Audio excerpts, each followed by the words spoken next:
now we're calling to Moscow to know more on Russian perspective on the adventure in Syria, and we're in touch with the Russian journalist and editor-in-chief of the publication Slon.ru and also a presenter of TV Rain to answer our questions.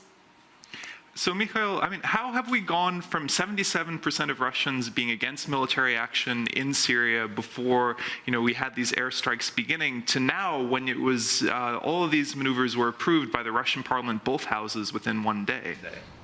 Actually, I'm not sure we already have these numbers and the polls we can rely on about Russia's public opinion on Syria's war, but we know for sure that Russia's public opinion will not probably support so emotionally this campaign as it did support the military campaign in Ukraine, because Syria is far away.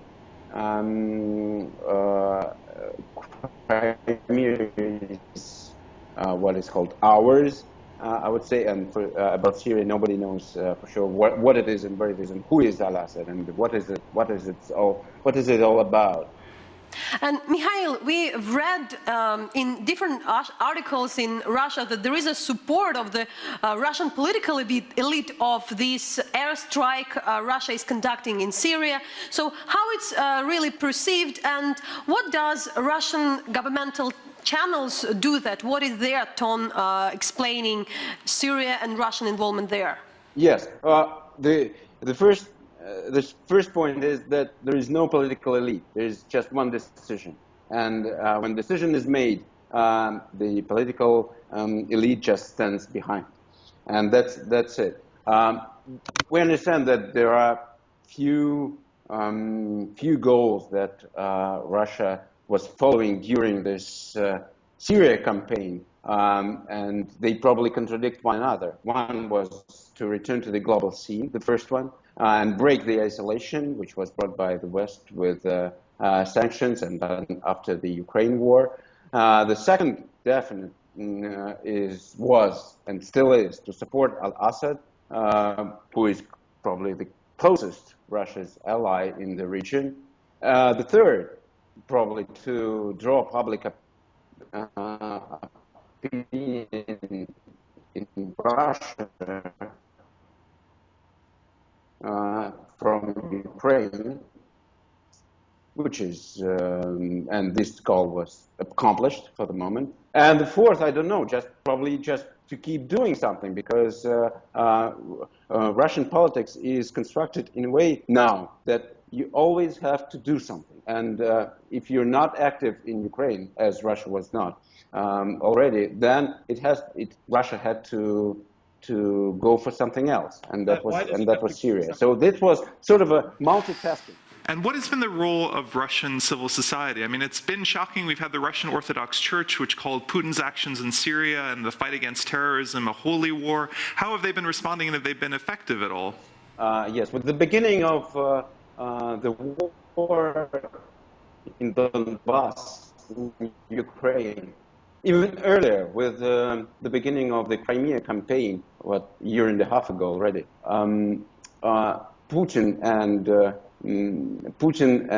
the Kremlin, surprisingly for themselves, found out that the war is extremely effective in mobilizing the society to stand behind you. And the war proved so effective that they assumed, I guess, that engaging in the war is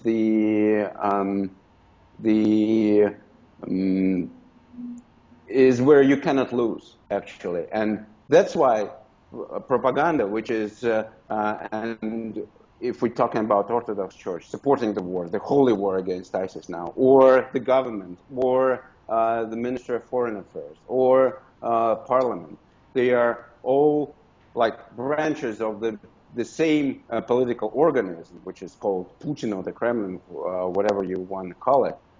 They all now serve the same thing of explaining why Russia is again involved now directly in the probably the most complicated and most bloody armed conflict of the 21st century in the Middle East. So something what even Soviet leaders didn't do on this scale.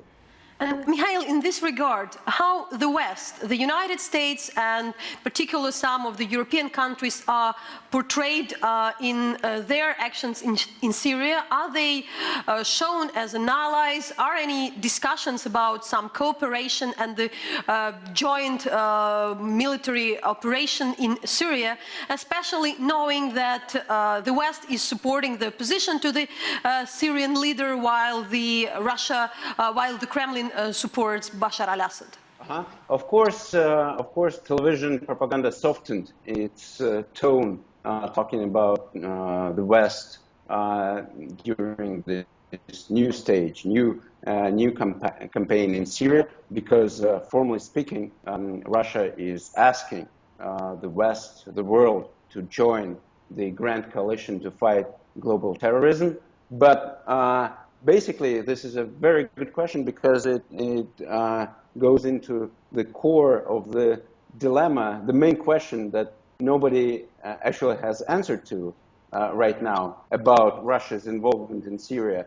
Even probably Putin does not. And the question is Russia actually there to help the West and build this global coalition to fight global terrorism, ISIS, or it puts spokes in wheels to the Western efforts to do whatever they intend to do in this region.